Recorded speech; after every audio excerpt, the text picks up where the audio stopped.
이번 이야기 실화기담 유체이탈. 1997년 8월 무더운 여름이 계속되고 있을 무렵 우리 집은 자그마한 아파트로 이사를 가게 되었습니다. 비록 큰 집은 아니었지만 처음으로 우리 가족 이름으로 된 집이었기에 너무나 기뻤죠. 하지만 당시만 해도 경제적으로 그리 넉넉한 살림은 아니었기에 가구점에서 중고로 소파를 하나 사게 되었습니다. 저는 처음으로 집에 가서 소파가 들어와 대단히 좋았습니다. 하지만 이상하게 그 소파에 앉거나 누울 때면 어째서인지 저도 모르게 잠에 빠지고 가위에 눌리곤 했습니다.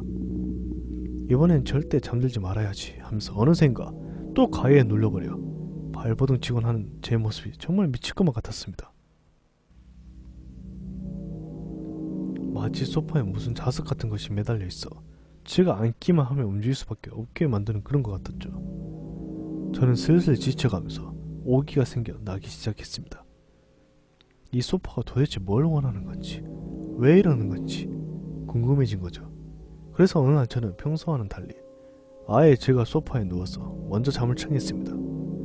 역시나 저는 또 가위에 눌렸습니다. 온몸에 전율이 느껴지는 저는 소리를 지르기 시작했습니다. 그런데 그 순간 갑자기 몸이 가벼워지는 것이 느껴졌습니다. 꿈인지 아닌지도 모르겠는 가운데 저는 어느새 일어나 소파에 누워있는 제 모습을 보고 있었죠. 몸이 마치 깃털이 된 듯 가벼운 느낌이었습니다.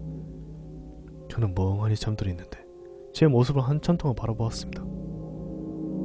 베란다로 나가 밖을 바라보고 있는데 화장실에서 누군가가 저를 부르는 것이 느껴졌습니다. 그래서 저는 화장실로 가서 문을 열었죠. 그런데 화장실이 온통 검은 긴 터널로 바뀌어 있었습니다.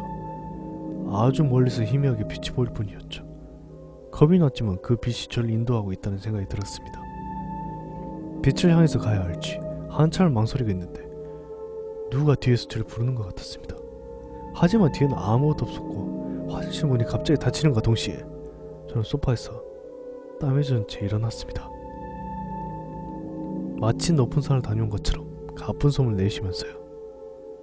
14년이 지난 지금 그 일을 생각하면 소파에 무슨 사연이 있었던 게 아닐까 싶기도 합니다.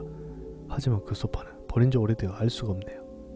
저에게 정말 귀한 기억으로 남아있는 체험입니다.